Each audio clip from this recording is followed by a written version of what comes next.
ओम अज्ञानतिमिरान्धस्य ज्ञानाञ्जनशलाकया चक्षुरुन्मीलितं येन तस्मै श्रीगुरवे नमः। वाञ्छाकल्पतरुभ्यश्च कृपासिन्धुभ्य एव च पतितानां पावनेभ्यो वैष्णवेभ्यो नमो नमः। नमो महावदन्नाय कृष्णप्रेमप्रदायते कृष्णाय कृष्णचैतन्य नाम्ने गौरद्दिशे नमः। वृन्दावै तुलसीदेवै प्रियावै केशवस्य च कृष्णभक्तिपदे देवी सत्यवत्यै नमो नमः।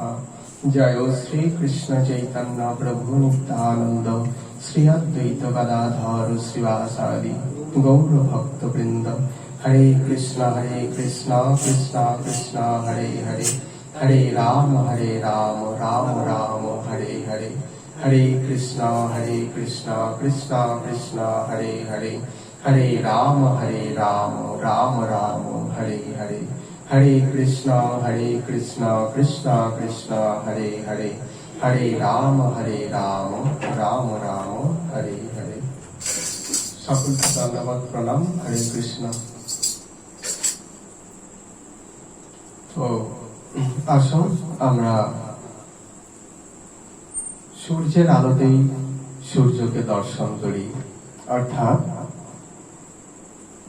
গুরুদেবের কৃপাতেই গুরুদেব সম্পর্কে কিছু বলার প্রয়াস করি মাত্র। তো শাস্ত্র বলছেন যে ভাগবত বলছেন আচার্য মাম বিজানিয়া, অর্থাৎ গুরুদেবকে আমার স্বরূপ বলে মনে করবেন। গুরুদেবকে আমার আপনার মতো সাধারণ কোন ব্যক্তি নন, এই জ্ঞানটা সবার প্রথমে রাখতে হবে। যখন আমরা মনস্থির করব যে আমরা শ্রী গুরুচরণ আশ্রয় করব, তো সেই গুরুকে কখনোই কিন্তু মনুষ্য জ্ঞান করা যাবে না। গুরুদেব তো আমার মতনই খায়, শরীর খারাপ হয়, বেড়াতে যায় ইত্যাদি, কিন্তু সেটা কিন্তু নয়। ট্রেনে যখন আমরা বসি বা আমাদের ভারতবর্ষের মানুষের কথা বলছি, সকলেই কিন্তু মানুষ, তো সেই মানুষদের মধ্য থেকেই কিন্তু একজন রাষ্ট্রপতি হন। কি বললাম? সকলেই মানুষ, সকলেই ভারতভূমিতে জন্মগ্রহণ করেছেন, কিন্তু সকলে মানুষ হলেও রাষ্ট্রপতির সম্মান কিন্তু আলাদা। তিনি দেশের প্রথম ব্যক্তি, 1 নম্বর ব্যক্তি, তাই তো রাষ্ট্রপতি। তাহলে তিনিও তো আমাদেরই মতন, তাহলে তাকে কেন অতটা উচ্চ পর্যায়ে রাখা হয়েছে? আমি যখন বাজার যাই, আমার দুপাশে তো কেউই থাকে না। রাষ্ট্রপতি যখন রাস্তা দিয়ে যান, তখন কেন তার সামনে পিছনে ডাইনে বাঁয়ে এত কনভয় বা এত সিকিউরিটি কেন? নিশ্চয়ই কিছু একটা পার্থক্য আছে। হ্যাঁ, বিশেষ একটা পদে আছে, বা সেই জন্য তাকে এই সম্মান, এত সিকিউরিটি, এত তার জন্য তদারকি, তাই তো? ঠিক সেই রকম জীবাত্মা যখন কৃষ্ণ প্রেমের মধ্য দিয়ে শুদ্ধতা, নির্মলতা অর্জন করে, তখন কি হয়? তখন ভগবান তাকে বিশেষ কিছু রূপ স্বরূপ প্রদান করে। তার মহাপ্রভু বলছেন কি, আমার আজ্ঞায় গুরু হইয়া তার এই দেশ। হ্যাঁ, আমার আজ্ঞায় তুমি গুরু হও। কে? জীবাত্মাতেই বলছেন, একটা জীবাত্মাকে, অর্থাৎ মনুষ্য দেহধারী। কিন্তু সেই ভক্ত যেহেতু তার সমস্ত জীবন উৎসর্গ করেছেন কোথায়? গোবিন্দ চরণে, তাই ভগবান তাকে কি করেন?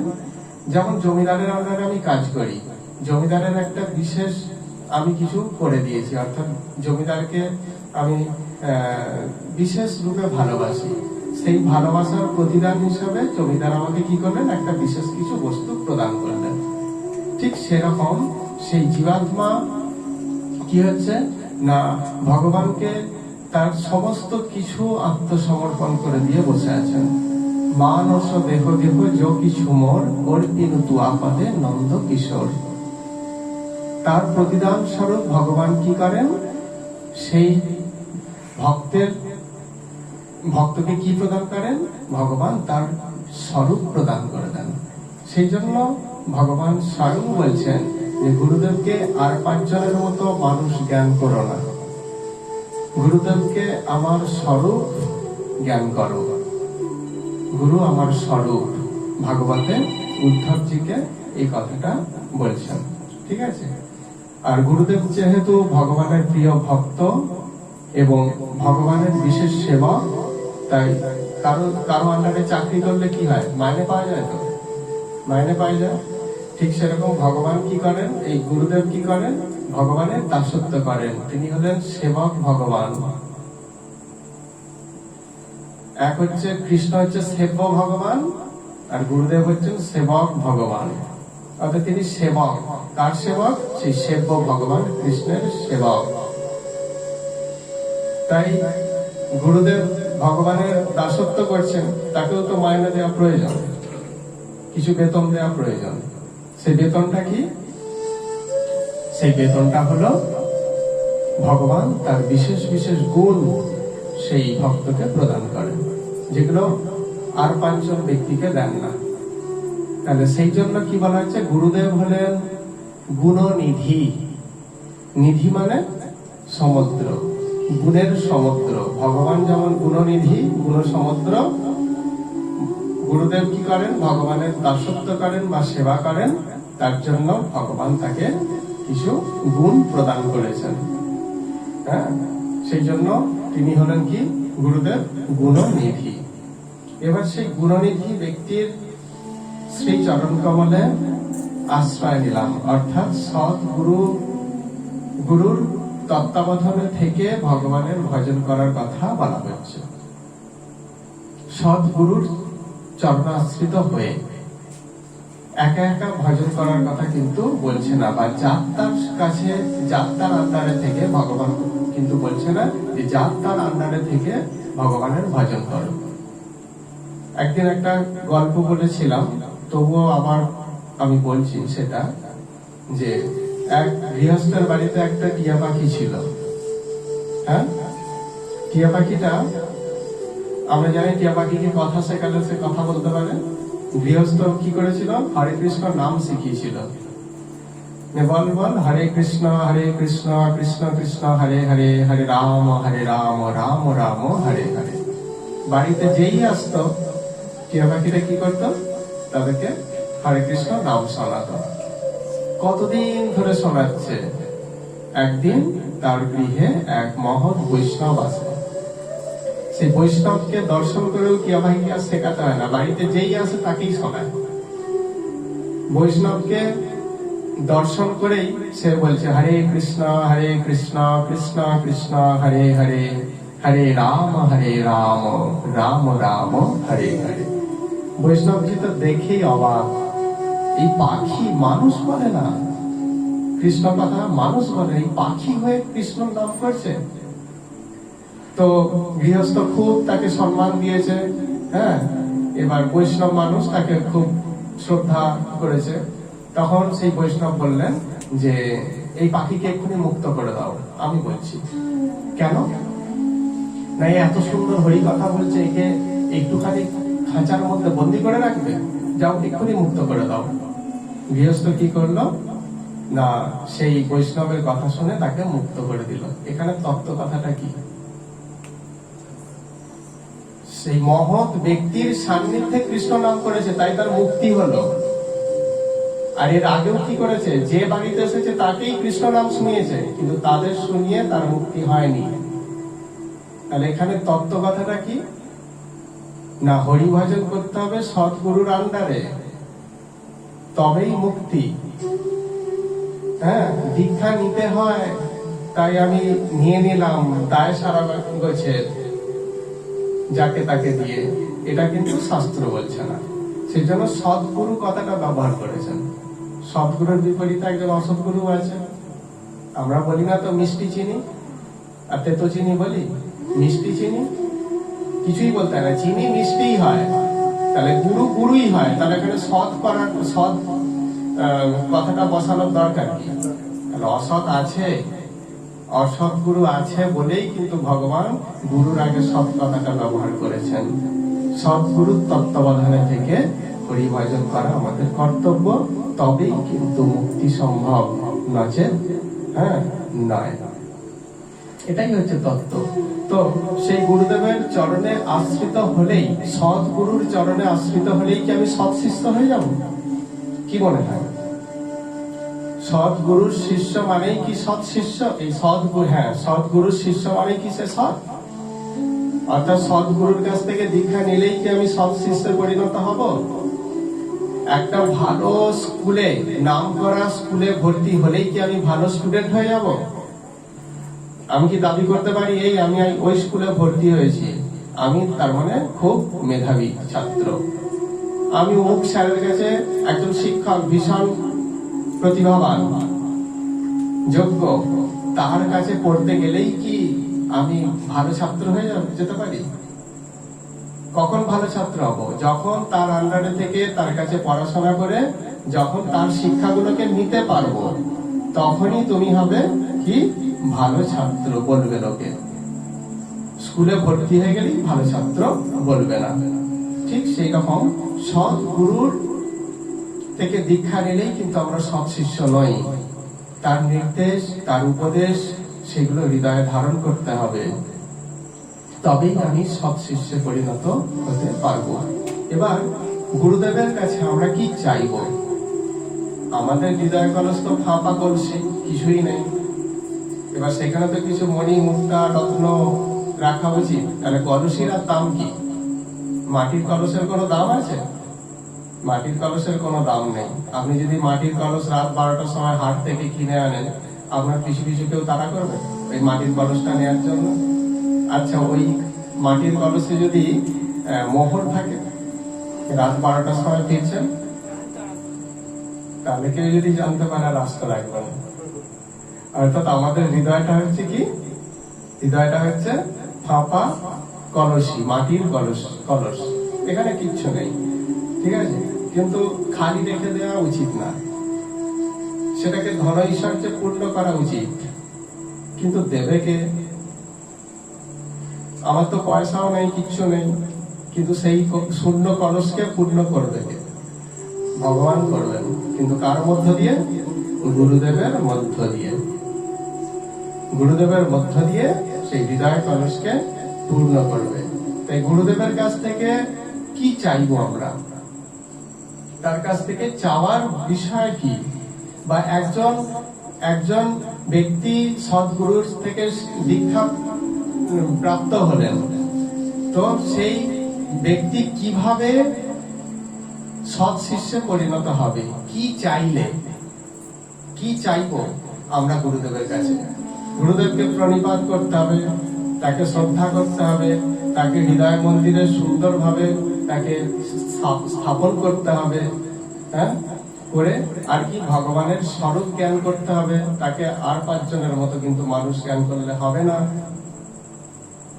দীক্ষাকালে শিষ্য করে আত্মসমর্পণ, সেই কালে কৃষ্ণ তারে করে আত্মসম।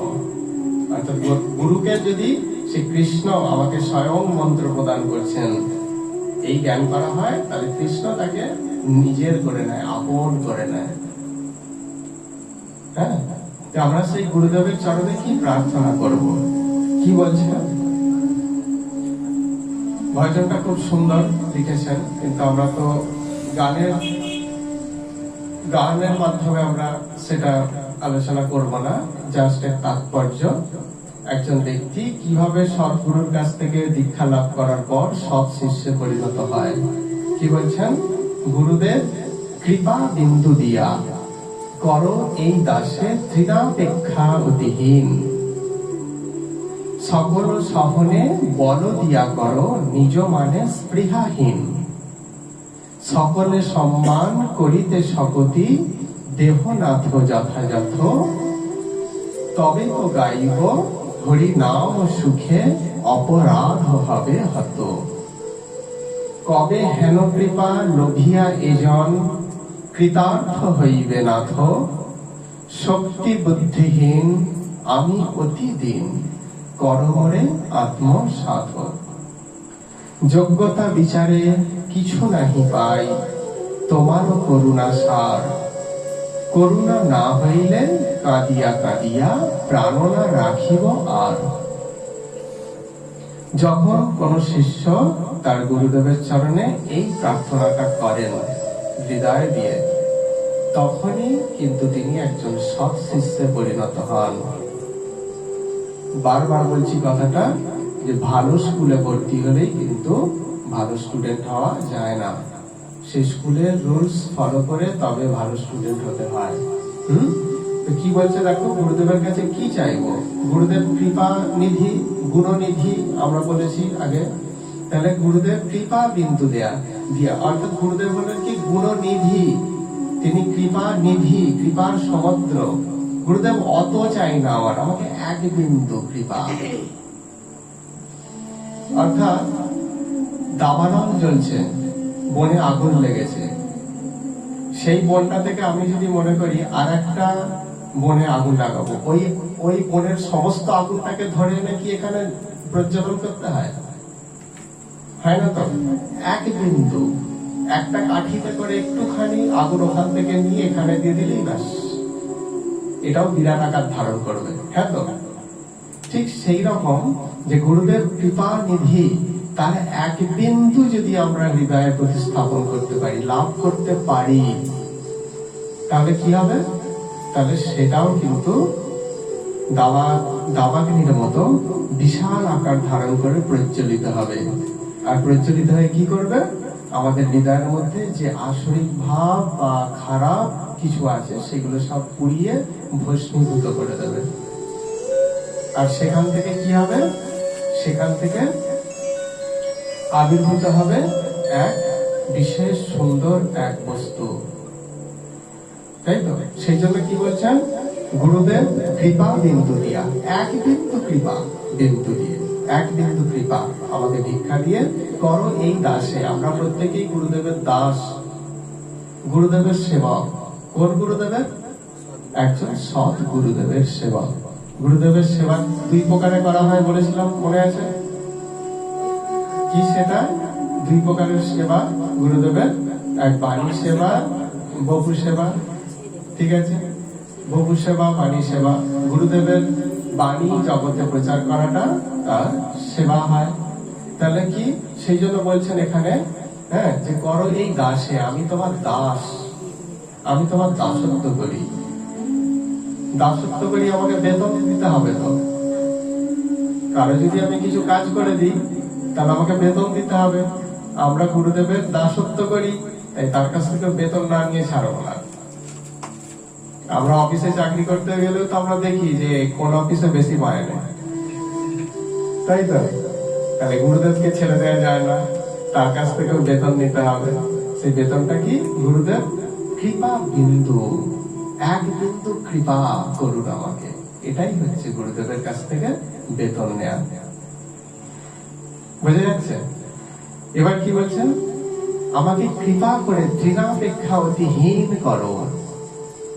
দেখো, আমরা আগেই আলোচনা করেছিলাম আগের ভিডিওতে যে অহংকার হলো আসরিক ব্যক্তিদের বৈশিষ্ট্য। অহংকার, দেখো, ঘাস সবার নিচে থাকে, ঘাস, সেই জন্য তার কোনো অহংকার নেই। কেন না? আমি সবার নিচে, আমার অহংকার করার মতো আছে কি? অথচ যারা অহংকার করে তারা কি? তাল গাছ, নারকেল গাছ, যারা বড় বড় মাথা উঁচু করে আকাশে থেকে আছে, তারা অহংকার করে। আর তার ফলে কি হয়? ঝড় দিলে তাদের মাথাটা ভাঙে, ঘাসের মাথা ভাঙে না। তাহলে যেজন কৃষ্ণ ভাজে সে বড় চতুর। আমি নারকেল গাছ হতে চাই না গুরুদেব, আমি তাল গাছ হতে চাই না গুরুদেব। কেন রে? আমি আমার মাথাটা ঝড়ে ভাঙতে চাই না। কি হবে তাহলে? কি হতে চাও? গুরুদেব তৃণাপেক্ষা অতিহীন করো, তৃণের থেকেও আমাকে হীন করো, যেন আমার অহংকার করার মতো কিছু না থাকে, আমি যেন সকলের পদছায়ায় থাকতে পারি। এই দীনতা ভাব যদি গুরুদেবের কাছ থেকে চাইতে পারি, তবেই হব আমি কিন্তু সৎ শিষ্য। তাহলে কি বলছেন? তৃণাপেক্ষা অতিহীন, সকল সহনে বল দিয়া করো, নিজ মানে স্পৃহাহীন। সকল সহনে, সহ্য ক্ষমতা দাও আমাকে। সহ্য ক্ষমতা কি? সহ্য ক্ষমতা, দেখো আমাদের জীবনে আমরা সুখ দুঃখ কষ্ট যন্ত্রণা ভোগ করছি, সেগুলো সহ্য করার ক্ষমতা দাও। কেন? আমরা হয়তো বাহ্যিক দিক থেকে বিচার করে হয়তো বলতে পারি আমার আজকের এই পরিণতির জন্য ওই ব্যক্তিটা দায়ী, ওর জন্য আমার এই দুঃখ কষ্ট, কিন্তু এগুলো না, মিথ্যা এগুলো। জীব তার কর্মফলে দুঃখ ভোগ করে, যে যার কর্ম ফলে সে তার দুঃখ ভোগ করছে। কেউ কাউকে দুঃখী করতে পারে না, এই জগতে কেউ কাউকে সুখী করতে পারে না। তাই জীবনে সুখ দুঃখ যাই আসুক না কেন, সেটা সহ্য করার ক্ষমতা চাইছে। ভগবান সমস্ত কারণের পরম কারণ, তাহলে কি আমার দুঃখেরও কারণ তিনি? অবশ্যই, কিন্তু দোষী নন তিনি। কামারশালায় কামার কুঠার নির্মাণ করে, ভালো করে বোঝো, কামারশালায় কামার কুঠার নির্মাণ করে। আমি কাঠ কাটতে গিয়ে অসাবধানতা বশত যদি আমার পায়ে মেরে ফেলি, অর্থাৎ কুঠারের আঘাত করি, তাহলে খুব যন্ত্রণা হবে। তার কারণ কে?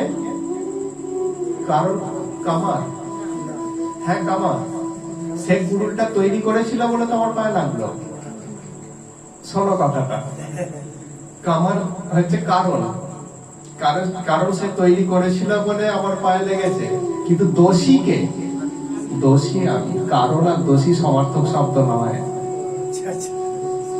বুঝা গেল? কারণ আর দোষী সমার্থক শব্দ নয়। হ্যাঁ, সে তৈরি করেছিল বলে আমার পায়ে লাগলো, সে যদি কুড়ুল নির্মাণ না করতো আমার পায়ে লাগতো না, ঠিক কথা। কিন্তু দোষটা আমার, আমি কেন সাবধানতা অবলম্বন করিনি, তাহলে দোষ আমার।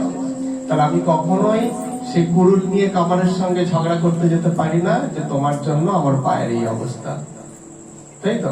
তাহলে আমি অসাবধানতা বশত আমার পায়ে কুড়ুলের আঘাত এনেছি, তাই কষ্টটা ভোগ করব আমি।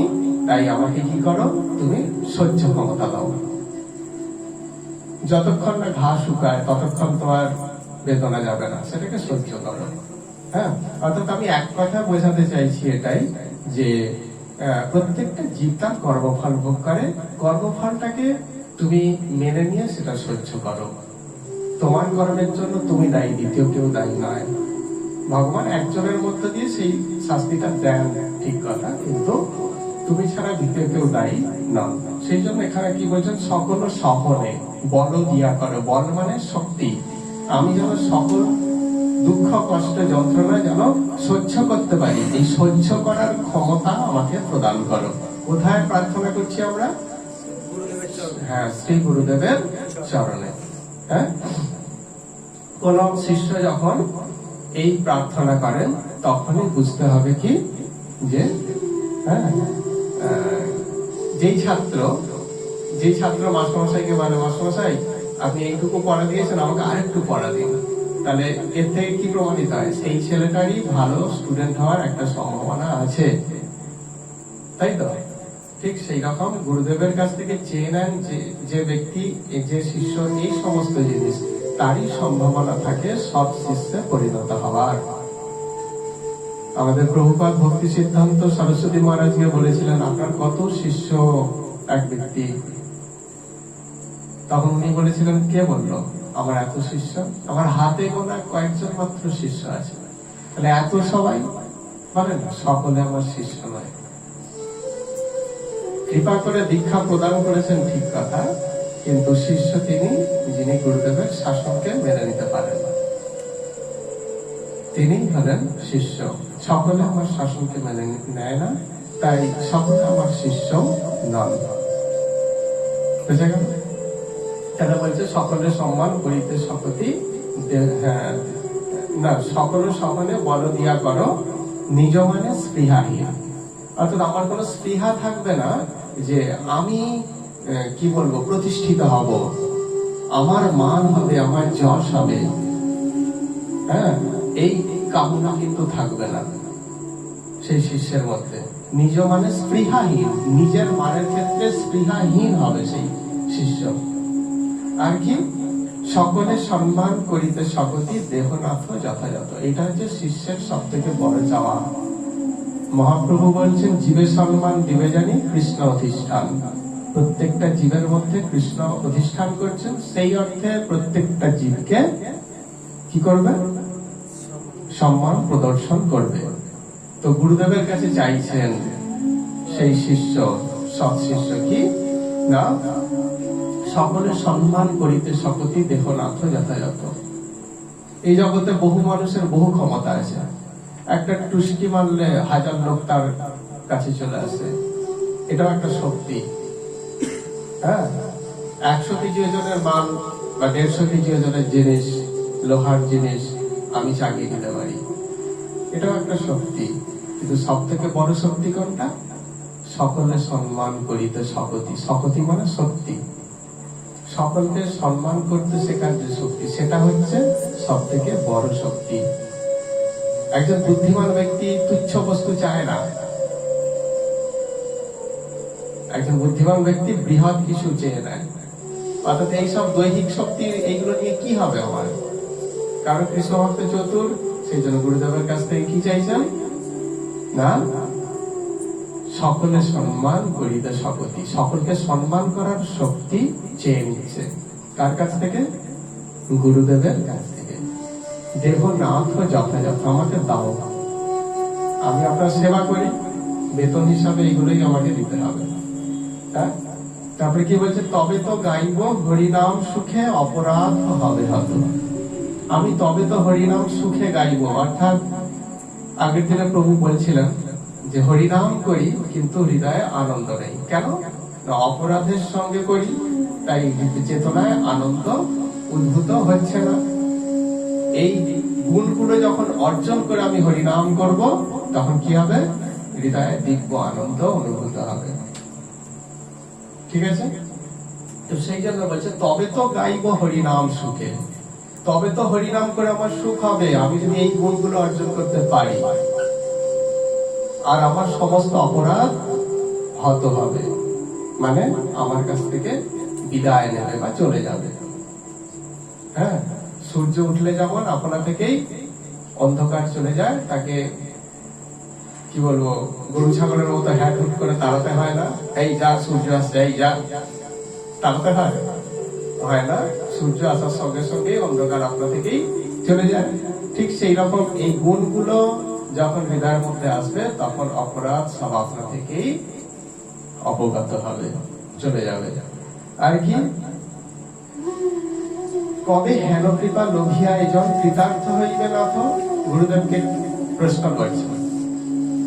হ্যাঁ, সেই সব শিষ্য কি, আপনার কবে কৃপা হবে যে আপনি আমাকে এই বস্তুগুলো দান করবেন? এই বস্তুগুলো কবে আমাকে কৃপা করে দান করবেন? কবে হেন কৃপা লোভিয়া এজন কৃতার্থ হইবে না? তো আপনি দান করলে আমি তবে তো কৃতার্থ হব। আর কি, আমি শক্তি বুদ্ধিহীন, আমি অতি দীন, আমার কোনো শক্তি নেই, বুদ্ধি নেই, একবার মাথা মোটা যেতে বলে। তুমি কৃপা করে যদি আমাকে দাও তবেই সম্ভব, নচেত কিন্তু না। হ্যাঁ, সেই জন্য বলছেন শক্তি বুদ্ধিহীন, আমি অতিদিন কর্মরে আত্মসাৎ। হে গুরুদেব, আপনি আমাকে সঙ্গে নিন। সঙ্গে নিন বলতে গুরুদেবের সঙ্গে সঙ্গে ঘোরা নয়, গুরুদেবের নির্দেশ পালন করার ক্ষমতা, গুরুদেবের উপদেশগুলো হৃদয়ে ধারণ করার ক্ষমতা। এটাকেই বলছে কি, কর্মরে আত্মসাৎ। যোগ্যতা বিচারে কিছু নাহি পাই, আমার কিন্তু কোনো যোগ্যতা নেই। তুমি আমাকে চাকরি দেবে বলছো, আমি কিন্তু লেখাপড়া জানি না। যদি নিজের ইচ্ছায় যদি আমাকে মনে করো দাও, এবং চাকরি দেওয়ার পরও আমাকে সব শিখিয়ে নিতে হবে, কিন্তু তবেই সম্ভব, না হলে নয়। দেবে কেউ বর্তমান যুগে? কোনো অফিসে গিয়ে যদি আমরা বলি যে দেখো আমি কিন্তু কিছু জানি না, আমাকে একটা চাকরি দিতেই হবে, আর চাকরি পাওয়ার পর কিন্তু আমাকে মাইনেও দিতে হবে, কিন্তু আমাকে শিখিয়ে নিতে হবে সব, তখন অফিসের ম্যানেজার কি বলবে, গেটটা দেখে দেবে, ওই যে ওখানে একটু বেরিয়ে গেলে ভালো হয়, বলবে তো। কিন্তু গুরুদেব এমনই গুণনিধি, আমরা যদি তার কাছে গিয়ে বলি গুরুদেব আমাদের কিছু যোগ্যতা নেই, আপনি কৃপা করে আমাকে দীক্ষা প্রদান করে আপনার সঙ্গ প্রদান করুন, আমাকে কৃতার্থ করুন, গুরুদেব কিন্তু বলবেন না এই দরজা আছে বেরিয়ে যাও। গুরুদেব কি করবেন, তাকে কাছে টেনে নিয়ে তাকে যোগ্য ব্যক্তিতে পরিণত করে দেবেন, সৎ শিষ্যে পরিণত করে দেবেন। তো সেই জন্য বলছেন যোগ্যতা বিচারে কিছু নাই পাই, তোমার করুণা সার। তুমি যদি করুণা করো সেটাই একমাত্র সম্বল, আমার কিছু যোগ্যতা নেই। আর যদি এমন করুণা না হয় তাহলে আমি কি করব, করুণা না হইলে কাঁদিয়া কাঁদিয়া প্রাণনা রাখিব আর। কারণ গুরুদেবের কৃপা ছাড়া কৃষ্ণকে লাভ করা যায় না। তাহলে ভগবান আমাকে মনুষ্য দেহ প্রদান করেছেন, যদি আমি মনুষ্য দেহ প্রাপ্ত হয়ে কৃষ্ণকে নাই পেলাম, তাহলে এই দেহটা রেখে লাভ কি? তাই তো, এই দেহ প্রাপ্ত হওয়ার কোনো গুরুত্বই নেই বা ভূমিকাই নেই, তা কোনো কাজেই লাগলো না। তাই কি করবে সেই শিষ্য বলছে, করুণা না হইলে কাঁদিয়া কাঁদিয়া প্রাণনা রাখিব আর প্রাণ রাখবো না। যেই জন্মে কৃষ্ণ ভজনে লাগবো না, যেই জন্ম লাভ করে কৃষ্ণকে চিনতে পারবো না, যেই জন্ম লাভ করে কৃষ্ণকে প্রাপ্ত হতে পারবো না, সেই দেহ প্রাপ্ত, সেই দেহ রেখে লাভ নেই। তাই আমি কাঁদিয়া কাঁদিয়া প্রাণ ত্যাগ করবো, প্রাণনা রাখিব আর এই প্রাণটা রাখবো না। যখন গুরুদেবের চরণে এই প্রার্থনা করা হয়, এই প্রার্থনার মধ্য দিয়েই শিষ্য কোথায় উত্তীর্ণ হয়, শিষ্য সৎ শিষ্যের পর্যায়ে উন্নীত হয়। অর্থাৎ সৎ গুরুদেবের কাছ থেকে দীক্ষা নিলেই সৎ শিষ্য হওয়া যায় না, এটা কিন্তু আমাদের বারবার মনে রাখতে হবে। তো বোঝা গেল যে আমাদের আচার্যরা এত সুন্দর সুন্দর পদগুলো রচনা করেছেন ভাগবত এবং গীতাকে অনুসরণ করে। সেগুলো এক একটা পদ আমাদের জীবনকে পুরোপুরি ভাবে পরিবর্তন করে দেওয়ার মতো ক্ষমতা রাখে। আমাদেরকে অন্ধকার থেকে আলোর জগতে প্রতিস্থাপন করার ক্ষমতা সেই আচার্যরা রাখেন। সেই জন্য আমাদের এই আলোচনা। তো আজকের এই যে গুরুত্বপূর্ণ আলোচনা, গুরুদেবের কাছে আমরা কি চাইব সেটা আমরা আলোচনা করার চেষ্টা করলাম কিঞ্চিত। আমি প্রথমেই বলেছিলাম যে আসুন আজ আমরা সূর্যের কৃপাতেই সূর্যকে দর্শন করি। এটা অ্যাকচুয়ালি কি বলবো, গুরুদেবের বন্দনা। গুরুদেবের বন্দনা আমরা করতে পারি না, তার কৃপাতেই তার বন্দনা করা, তার কৃপাতেই তার নিয়ে কিছু যৎকিঞ্চিত বলা, সমুদ্র থেকে এক বিন্দু জল তুলে নেওয়ার মতো। যাই হোক, যতটুকুই আমরা আলোচনা করি না কেন, যতটুকুই আমাদের হৃদয়ে পৌঁছাক না কেন, সেটুকুই আমরা হৃদয়ে ধারণ করে রাখার চেষ্টা করব। সেটাই একদিন কি হবে, সেটাই একদিন দিনে দিনে গুরুদেবেরই কৃপায় সেটা বৃদ্ধিপ্রাপ্ত হতে হতে বিরাট এক বস্তুতে পরিণত হবে। তো আজকের আলোচনা আমরা এখানে বিশ্রাম দেব। হরে কৃষ্ণ। বঞ্ছাকল্পতরুভ্যশ্চ কৃপা সিন্ধুভ্যৈব চ পতিতানাং পাবনেভ্যো বৈষ্ণবেভ্যো নমো নমঃ। সকলকে ধন্যবাদ, প্রণাম। হরে কৃষ্ণ।